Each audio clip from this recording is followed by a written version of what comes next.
இப்போ நாம் கடைசியாக பார்க்க போகிறது முட்பரிகரிப்பு முறையை பயன்படுத்துவோம். அது என்ன முட்பரிகரிப்பு முறை? வாழைப்பூ என்னது வாழைப்பூ வெட்டின உடனே அதை ஒரு 2-3 நாள் ஒரு ரூமில் வச்சுட்டு அடுத்த நாள் வந்து பார்க்கும்போது அது ஒரு கபில நிறமாக இருக்கும். அது நாம் முட்பரிகரிப்பு முறையை செய்யலை. இப்போ நம்மளோட அம்மாமாருங்க வாழைப்பூ வெட்டணும், அதாவது வாழைப்பூ வாழைக்காய், உதாரணத்துக்கு வாழைக்காய் எடுத்துக்கொள்வோமே, வாழைக்காயை வெட்டின உடனே அதை தண்ணிக்குள்ளே போட்டு வைப்பாங்க. அது தான் முட்பரிகரிப்புன்னு சொல்கிறது. அப்போ அதை தெளிவாக பார்க்கணும்னா வாழைப்பூ, கத்தரிக்காய், மாம்பழம், வாழைப்பழம், பெயார்ஸ் போன்றவற்றின் வெட்டிய மேற்பரப்பு வலியுடன் தாக்கமடைந்து நிறமற்றிருப்பதற்குட்பட்டு கபில நிறமடையும். இதுதான் முட்பரிகரிப்புன்னு சொல்றது. அந்த வலியுடன் தாக்கமடைந்து நிறமற்று போயிட்டு அது ஒரு கபிலம் நிறத்தில் தோற்றமளிக்கும். அது நம்ம முட்பரிகரிப்பு செய்து வைக்காதனால அப்படி ஏற்படுது.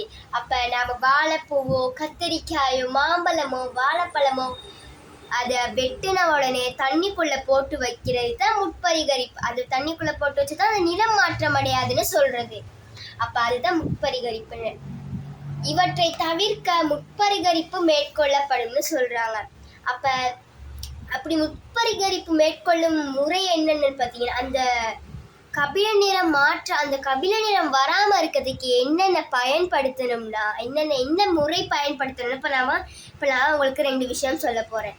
அதில் முதலாவது விடைய வெட்டிய மூலப்பொருட்களை நீரிலோ தேங்காய் பாலிலோ அமுழ்த்துதல். இப்போ நம்ம வெட்டின மூலப்பொருள் எது? இப்போ உதாரணத்துக்கு வாழைக்காய் எடுத்துக்கொள்ளுமே, வாழைக்காயை நீரில் இல்லாட்டி தண்ணியில் போட்டு வச்சா அந்த கபில நிறம் வராது.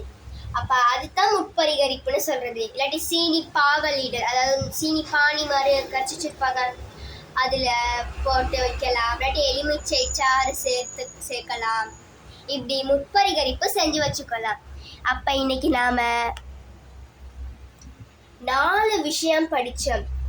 அந்த 4 விஷயத்தை சொல்கிறேன், கவனிச்சுக்கோங்க.